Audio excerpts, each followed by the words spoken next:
ना झुकने का शौक है ना झुकाने का शौक है, ना झुकने का शौक है ना झुकाने का शौक है, कुछ एहसास दिल से जुड़े हैं बस उसको निभाने का शौक है।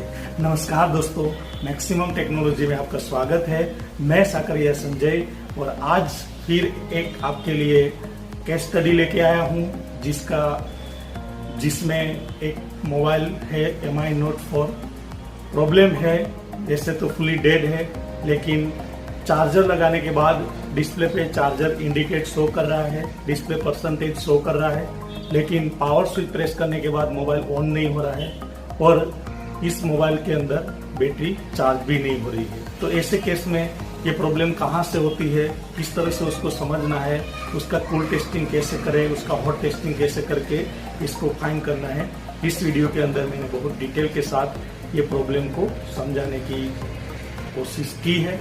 तो आशा करता हूँ कि ये वीडियो आपके लिए बहुत ही हेल्पफुल होगा और ये वीडियो आप एंड तक देखिएगा और अगर पसंद आए तो वीडियो को लाइक और शेयर जरूर करिए और इस वीडियो के बारे में कुछ सुझाव है तो आप नीचे कमेंट्स में लिख सकते हैं। दोस्तों, बहुत सारे लोग मुझे कांटेक्ट करते हैं या तो बहुत सारे लोग हैं इस फील्ड में जो सीखना चाहते हैं, तो किस तरह से उसको सीखे। तो दोस्तों, मैं ये लाइन में पिछले 20 साल से वर्क कर रहा हूँ और रेडियो टेक्नोलॉजी से लेके मोबाइल टेक्नोलॉजी तक मैंने बोर्डों पे काम किया है और बोर्डों को समझने की कोशिश की है। तो मेरे एक्सपीरियंस के हिसाब से मैं आपको बताना चाहता हूँ कि इस लाइन में कोई शॉर्टकट नहीं है। आप शॉर्टकट मत लीजिए, शॉर्ट टाइम में सीखना की कोशिश मत करिए, क्योंकि शॉर्ट टाइम में कभी ये चीज़ सीखी नहीं जाती। क्योंकि आजकल जो ये फील्ड है हमारा मोबाइल फील्ड, ये एक सब्जेक्ट है जो फिजिक्स का सब्जेक्ट है और फिजिक्स एक साइंस का ऐसा हिस्सा है जिसके अंदर फिजिक्स ना हो तो दुनिया का कोई साइंस, कोई फील्ड ना होगा, वो आधा अधूरा है। कि फिजिक्स है तो ही सब कुछ है, फिजिक्स नहीं है, वोल्टेज नहीं है तो दुनिया की कोई चीज है वो आपके सामने नहीं हो सकती। तो फिजिक्स को समझना बहुत जरूरी है, उसके नियमों को समझना बहुत जरूरी है, बेसिक इलेक्ट्रॉनिक्स को समझना बहुत ही जरूरी है। जब तक आप कोई सर्किट की इंटरनल वर्किंग नहीं समझते हो तब तक आप उसको पूरी तरह से रिपेयर नहीं कर पाओगे। अगर आपको कोई बता भी देता है कि इस बोर्ड के अंदर ऐसे प्रॉब्लम में आपको यहाँ जंपर करना है, इसको रिमूव करना है, इसको रिप्लेस करना है, तो ये प्रॉब्लम सोल्व हो जाएगा, तो वो बोर्ड के लिए ही हो गया है। बाकी नेक्स्ट दूसरा कोई बोर्ड आएगा तो ये चीज फिर वहाँ नहीं रहती है। इसलिए प्रॉपर बेच के समझ के अपने माइंड से काम करिए, दूसरों पे डिपेंड मत करिए, दूसरों का सहारा। बहुत सारे लोग बोलते हैं सर हमें सपोर्ट कितना मिलेगा। मैं आपको यही बता रहा हूँ कि अगर आप सपोर्ट ही लेना चाहते हो तो सीख क्यों रहे हो चीज ऐसी।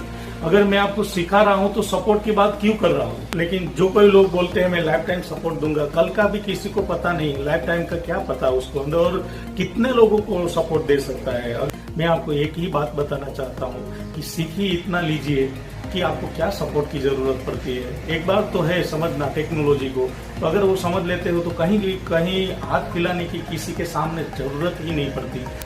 सपोर्ट की आपको बस वहाँ जरूरत पड़ती है जहाँ आप नई जनरेशन, नई टेक्नोलॉजी आती है उसको थोड़ा समझने की। बाकी जो चीज चल रही है, जो आप समझ चुके हैं, उसमें क्या सपोर्ट की जरूरत है। मैं तो आपको यही बोलना चाहता हूँ कि जो लोग बोल रहे हैं कि हम लाइफ टाइम सपोर्ट देंगे, हम इस तरह से करेंगे, ऐसे करेंगे, तो ऐसी चीजों पे मैं सपोर्ट देता हूं तो उसका मतलब मैं आपको आधा अधूरा सिखाता हूं। अगर मैं सिखा ही पूरा देता हूं तो सपोर्ट की क्या जरूरत है। वो चीज को, रूल्स को फॉलो करो, आप उस सर्किट को, जो बताई गई चीजों पे वर्क करो, आपको कोई कभी भी सपोर्ट की जरूरत नहीं पड़ती। बहुत सारे लोग स्केमेटिकों को समझना चाहता है। बहुत सारे अभी मार्केट के अंदर ऐसी वेबसाइट या ऐसे डोंगल आए हैं जिसके अंदर स्केमेटिकों का कलेक्शन होता है, तो लोग उसको खरीदते हैं और खरीदना भी चाहिए। लेकिन मैं आपको एक सजेस्ट देना चाहता हूँ कि आप ये डायग्रामों को लेके क्या करोगे। जब तक आप आपके पास सही नॉलेज नहीं है, जब तक आप उसको अच्छे से समझ नहीं पाओगे, तो वो लेने के बाद भी आप क्या करोगे। इसके लिए तो जो आप इंटरनेट से कोई डायग्राम डाउनलोड करते हो और उसके अंदर जो लाइनें होती है, इस तरह से लाइनें होती है, लेकिन लाइनों को समझने से डायग्राम समझ में आ गया ऐसा नहीं है। याद रखना कि जो डायग्राम होता है ना, उसको कभी पढ़ा नहीं जाता है, उसको समझा जाता है। वो समझने के लिए उसको तोड़ना पड़ता है, अलग अलग फोल्ड के हिसाब से, अलग अलग वर्किंग के हिसाब से उसको अलग से ड्रॉ करके उसको समझना पड़ता है। जब तक वो समझोगे नहीं तब तक नहीं आएगा आपको पूरा समझने। उसकी इनपुट लाइन, उसका output line, reset line, INT line है, सीरियल डाटा, सीरियल क्लॉक का जो बस कम्युनिकेशन सिस्टम है वो पूरी आपको समझनी पड़ती है, पूरा चार्ट समझना पड़ता है। जब नहीं समझोगे तब तक आपको समझ में नहीं आता। अगर एक IC की 20 पिन है तो 20 पिन क्या वर्किंग कर रही है, क्या क्या सही चीज है, उसकी एक IC की 15 रिक्वायरमेंट है तो 15 रिक्वायरमेंट को आपको समझना पड़ेगा। जब तक आप वो 15 रिक्वायरमेंट उसको समझोगे नहीं तो उसमें से आपको कभी ये ट्रबल शूटिंग आप नहीं कर सकते। तो स्कीमेटिकों को हमेशा समझा जाता है, ना कि उसको पढ़ा जाता है। तो आप मार्केट में ऐसे डोंगल या तो ऐसे वेबसाइट से जो स्कीमेटिकों का कलेक्शन लेते हो, लेकिन जब तक आपके अंदर वो हुनर नहीं है उसको समझने का, तब तक कहीं ना कहीं काम आपका अधूरा रह सकता है। और इसके लिए अगर आपको स्कीमेटिकों को समझना है बहुत ही अच्छी तरह से तो आप मेरा कांटेक्ट कर सकते हो। मैं डायग्राम को बहुत ही अच्छी तरह से, स्कीमेटिकों को बहुत अच्छी तरह से रीड किस तरह से किया जाता है उस आपको समझा सकता हूं। तो आप मेरा कांटेक्ट कर सकते हो। मेरा 2 टाइप से कोर्स है, एक ऑनलाइन है जो आप घर बैठे अपने लाइव क्लास ले सकते हो, जिसमें आपको रोजाना 1.5 से 2 घंटा में लाइव रहूंगा और पूरी डिटेल के साथ स्टेप बाय स्टेप पूरे फंक्शन आपको बताऊंगा। और दूसरा, आप ऑफलाइन इधर आके भी कोर्स कर सकते हो। यहाँ आपको खाना पीना रहने के साथ सब सुविधाएं मिल जाती है, जिसमें आपको हार्डवेयर, सॉफ्टवेयर और EMMC सब कोई कोर्स है इधर हो रहा है। लेकिन अभी लॉकडाउन की वजह से मेरा सिर्फ ऑनलाइन कोर्स चल रहा है जो आप उसमें जुड़ सकते हो। ऑफलाइन के लिए अभी मेरे लॉकडाउन की वजह से क्लास ऑफ है, जैसे ही क्लास खुलेगा तो मैं आपको डेट फिक्स कर दूंगा, उसके बाद आप इधर भी आ सकते हैं। लेकिन मैं आपको फिर से एक बात बता देता हूँ कि आप जो भी सीखिए, जहाँ भी सीखिए, एक प्रॉपर तरीके से सीखिए। शॉर्टकट बाजी मत लीजिए, जल्दबाजी मत करिए। एक प्रॉपर बेस पे अपने आप को डेवलप करिए, मार्केट में अपना नाम बनाइए। तो ज्यादा बात ना करके बस चलिए इस वीडियो को अच्छी तरह से हम समझ लेते हैं, देख लेते हैं। अगर आपको लाइफ में ये हेल्पफुल लगा तो एक लाइक जरूर कर दीजिएगा। चलिए इस वीडियो को हम समझ लेते हैं। नमस्कार दोस्तों, मेरे पास अभी एक केस स्टडी है जिसमें MI Note 4 मोबाइल है। ये आप देख सकते हो, ये मोबाइल फुली डेड मोबाइल है। मोबाइल में जैसे अभी बैटरी लगा के पावर स्विच प्रेस किया है तो मोबाइल ऑन नहीं हो रहा है। देखिए मैं पावर स्विच प्रेस कर रहा हूँ लेकिन आप देख सकते हो मोबाइल ऑन नहीं हो रहा है। और दूसरी चीज़ कि ये मोबाइल में किसी ने इससे पहले काम भी किया हुआ है, दिखाई दे रहा है। देखिए यहाँ सब जो शोल्डर है वो आप देख सकते हो और ये इसका बोर्ड है। तो बोर्ड को देख के, कंडीशन देख के थोड़ा लगता है कि किसी ने काम किया हुआ है। और जब मोबाइल को मैंने चेक किया तो ये मोबाइल वैसे तो पावर स्विच प्रेस करने के बाद अभी मोबाइल ऑन नहीं हो रहा है, ना DC मशीन में ऑन हो रहा है, ना हमारे बैटरी से ऑन हो रहा है। लेकिन एक चीज़ है इसमें कि इसमें जैसे चार्जर लगाते हैं तो चार्जर का इंडिकेट इसमें शो हो जाता है। देखिए मैं अभी एक बार इसके अंदर आपको चार्जर लगा के बता देता हूं।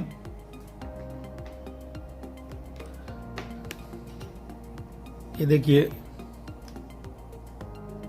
ये मैंने चार्जर लगा दिया और ये देखिए MI का लोगो आया। और यहाँ भी देख सकते हो 0.20 मिली एम्पियर जितना करंट भी ले रहा है। और ये देखो 50% बैटरी चार्ज है, ये भी यहाँ शो कर रहा है। और इसके अंदर जैसे पावर स्विच प्रेस करते हैं तो मोबाइल में बस इस तरह से ही लोगो आके जाता है। और इसमें अगर मैं बैटरी निकाल देता हूँ, देखिए यहाँ से मैं ये बैटरी को हटा देता हूँ तो अभी देखिए ये बैटरी मैंने हटा लिया है, ये निकाल लिया। अब फिर भी आप देखो तो यहाँ लोगो आ रहा है। देखिए ये आ रहा है, बैटरी नहीं है इसमें, ये देखो फिर भी यहाँ लोगो आ रहा है। देखो बिना बैटरी से इसके अंदर लोगो आ रहा है। तो बहुत सारे टेक्नीशियन ऐसे फॉल्ट में पावर ऑन ऑफ स्विच का फॉल्ट मान के उस पर काम करने लगते हैं और अपने फॉल्ट सॉल्यूशन में सक्सेस नहीं होता है। तो ये जो फॉल्ट है, ये फॉल्ट मैंने जब ट्रेस किया तो मेरे सामने आया कि इसकी जो बैटरी ID लाइन होती है, मैं आपको बता देता हूं कि आप ये देख सकते हो, ये हमारा बैटरी कनेक्टर है। यहाँ बैटरी थर्मल लाइन है, ये इसका टेस्टिंग पॉइंट है। ये आपका V बैट का पॉजिटिव का पॉइंट है। और यहाँ देखो तो ये बैटरी हमारा जो आईडी लाइन है, तो बैटरी आईडी लाइन में जो वोल्टेज आनी चाहिए चार्ज लगाने के बाद वो वोल्टेज नहीं आ रही है। और जब मैंने उसको कूल टेस्टिंग किया तो कूल टेस्टिंग में यहाँ कोई रीडिंग भी नहीं था। तो उस हिसाब से समझ में आता है कि ये लाइन में प्रॉब्लम है और ये लाइन में प्रॉब्लम होने की वजह से ऐसा फॉल्ट बन रहा है। तो एक बार मैं ये सारी चीज़ को चेक करके बताने वाला हूँ, क्योंकि ये सब मैंने चेक किया और सामने जब फॉल्ट आया तो सोचा कि आपके लिए एक मैं इस तरह से वीडियो बना दूँ। तो दोस्तों ये अभी आप देख सकते हो आपके सामने MI Note 4 बोर्ड है। इसमें मैंने देखा कि चार्जर लगाने के बाद चार्जर इंडिकेट शो कर रहा है बिना बैटरी से। तो ऐसे केस में हमें क्या प्रॉब्लम, मतलब इस ऐसे केस में हमें क्या चेक करना है, हम इस वीडियो के अंदर देखेंगे। तो जनरली ये प्रॉब्लम जो आती है वो हमारे बैटरी कनेक्टर पे जो आईडी लाइन होती है उससे ये प्रॉब्लम होती है। मैंने जब अभी तक एक्सपीरियंस में देखा है कि आईडी लाइन ना मिलने से ऐसे प्रॉब्लम होती है। और इसके अंदर भी मैंने सब ट्रेस किया था। ये थर्मल लाइन है, उस पर मैंने वोल्टेज चेक किया, सही आ रहा है। वीबेट पे भी वोल्टेज चेक किया, ये भी सही आ रहा है। लेकिन यहाँ जो आईडी लाइन है वहाँ जो वोल्टेज आना चाहिए ये वोल्टेज यहाँ नहीं आ रहा है। एक बार मैं आपको बताना चाहूँगा। और कूल टेस्टिंग में मैंने रीडिंग भी देखा था, वो रीडिंग भी नहीं आ रहा है। तो चलिए मैं एक बार आपको मल्टीमीटर से ये हॉट टेस्टिंग और कूल टेस्टिंग दोनों की कंडीशन क्या है वो आपको बता देता हूँ। तो ये है मल्टीमीटर। ये मल्टीमीटर में हम डायोड मोड पे मल्टीमीटर को सेट करेंगे। देखिए ये जो रेड प्रोड है, रेड प्रोड को हम इधर ग्राउंड कर देते हैं और ब्लैक प्रोड से इसका चेक करते हैं। पहले हम उसका थर्मल लाइन की रीडिंग चेक कर लेते हैं। देखो इसका थर्मल लाइन पे मैंने मल्टीमीटर को रखा, 500 जितना रीडिंग आ रहा है वो सही है। उसके बाद हम आईडी पे रखते हैं। देखिए आईडी पे अभी कुछ नहीं आ रहा है। देखिए रीडिंग 0 जितना शो कर रहा है, मतलब कि यहाँ अभी इंफिनिटी शो कर रहा है। ये आप देख सकते हो मल्टीमीटर में यहाँ कुछ रीडिंग शो नहीं कर रहा है। तो उसका मतलब कि इसका आईडी लाइन है वो कहीं ना कहीं ओपन है। और मैंने जब देखा इसका आईडी लाइन को चेक किया तब उसके आईडी लाइन में मैं आपको थोड़ा नज़दीक से और बताना चाहूँगा। देखिए ये आप देख सकते हो, ये लिखा है बैटरी NTC लाइन और ये आपके सामने है बैटरी आईडी लाइन। देखो इधर लिखा है। और ये बैटरी आईडी लाइन के यहाँ दो कंपोनेंट है। एक ये रजिस्टर आपको दिखाई दे रहा है ब्लैक कलर का, ये रजिस्टर 100 किलो ओम्स का है जो ग्राउंड किया है।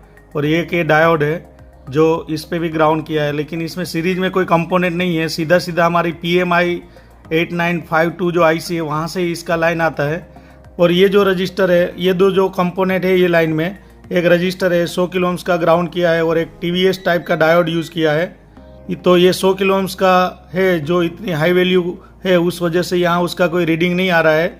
और ये जो आप डायोड देख रहे हो, डायोड रिवर्स बायस में ग्राउंड किया हुआ है तो उसका वैल्यू आना चाहिए, लेकिन ये TVS टाइप का स्पेशल डायोड है तो उस वजह से उसका रीडिंग कोई नहीं होता है, प्रोटेक्शन के लिए ही यूज़ होता है।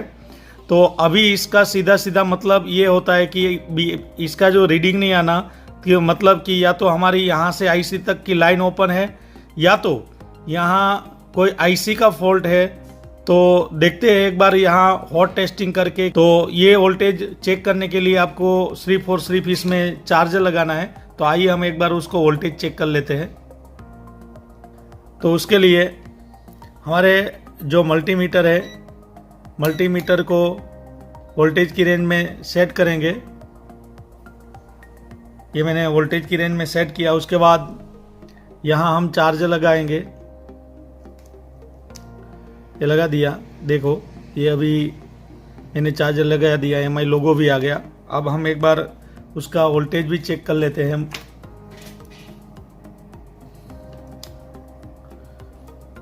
इसके लिए ब्लैक प्रोड को कहीं ग्राउंड कर देंगे और रेड प्रोड से हम वोल्टेज चेक करेंगे। देखिए कितना वोल्टेज मिल रहा है कि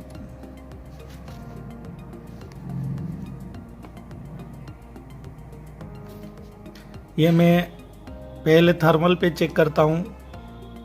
देखो अभी 2.6 थर्मल पे आ रहा है और वही वोल्टेज हम आईडी पे चेक करते हैं जो 1.8 या 1 वोल्टेज 1.4 जितना आना चाहिए नहीं आ रहा है। देखिए अभी यहाँ बिल्कुल वोल्टेज भी नहीं आ रहा है। मैंने कूल टेस्टिंग में यहाँ रीडिंग देखा था, नहीं आ रहा था। हॉट टेस्टिंग में मैंने इधर देखिए वोल्टेज नहीं आ रहा है। और इसका जो मैंने चेक किया था लाइन तब वो डायोड और रजिस्टर जो ग्राउंड किया हुआ है वहाँ से उसका लाइन भी ओके था।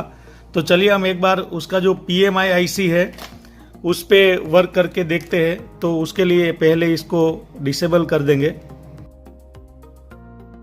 देखिए आप देख सकते हो ये इसका बोर्ड है जो मैंने MI Note 4 का जो अलग कर दिया है। अब इस साइड देखिए तो ये जो प्लेट है वो हटाएंगे। हटाने के बाद ये आप देख सकते हो इसके अंदर जो ये है PMI 8952 IC, ये IC को हम चेंज करेंगे क्योंकि हमारा जो बैटरी थर्मल और ID लाइन है उससे ही आ रहा है। तो उस पर वोल्टेज और कूल टेस्टिंग में रीडिंग नहीं आ रहा था, तो शायद ये IC का प्रॉब्लम हो सकता है। तो चलिए हम एक बार वो IC को उठा के IC को रिप्लेस करके देख लेते हैं कि क्या हमारा प्रॉब्लम है वो सॉल्व होता है कि नहीं, मोबाइल हमारा ऑन हो जाता है कि नहीं। तो चलिए हम एक बार वो देख लेते हैं।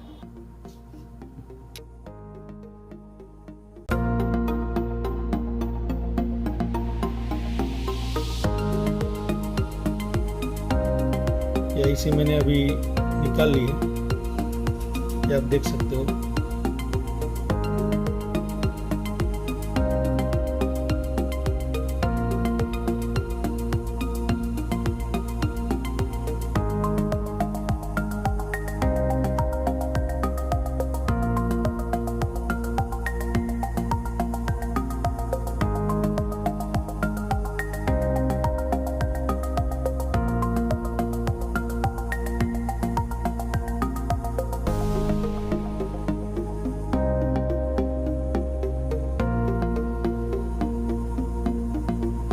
देखिए ये IC मैंने अभी इसमें लगा दी है।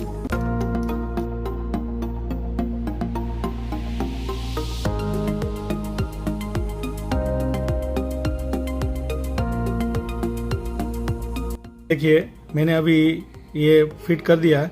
अब हम एक बार उसका कूल टेस्टिंग कर लेते हैं। जो हमारा रीडिंग नहीं था ID लाइन पे, क्या वो रीडिंग आया कि नहीं। उसके लिए मीटर को फिर से बजर डायोड मोड में सेट करेंगे और सेट करने के बाद हम चेक करते हैं। देखिए रेड प्रोड को कहीं ग्राउंड कर देते हैं, ये मैंने कर दिया है।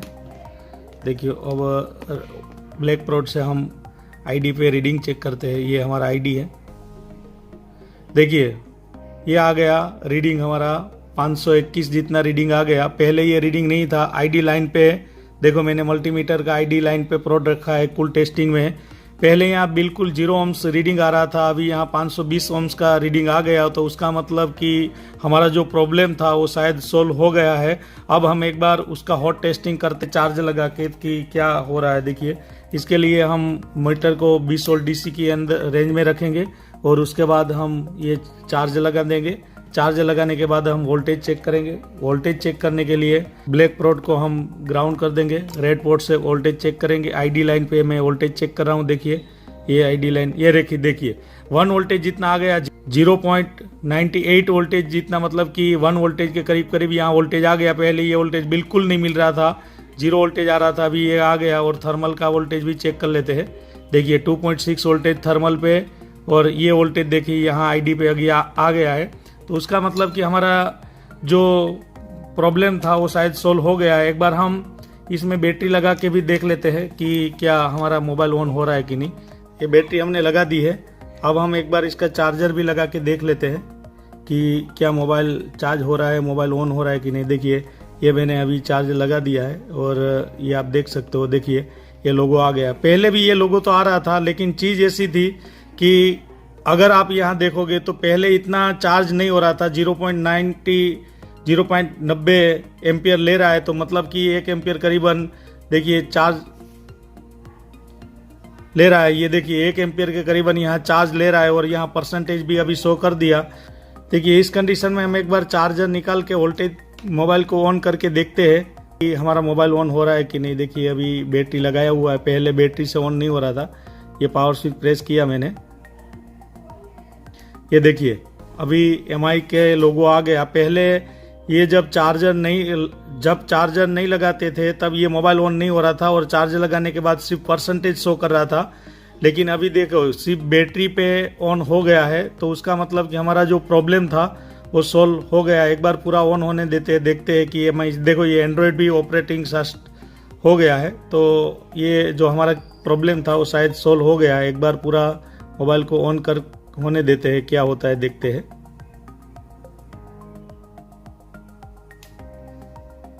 देखिए ये ऑन हो गया है पूरा, आप देख सकते हो यहाँ।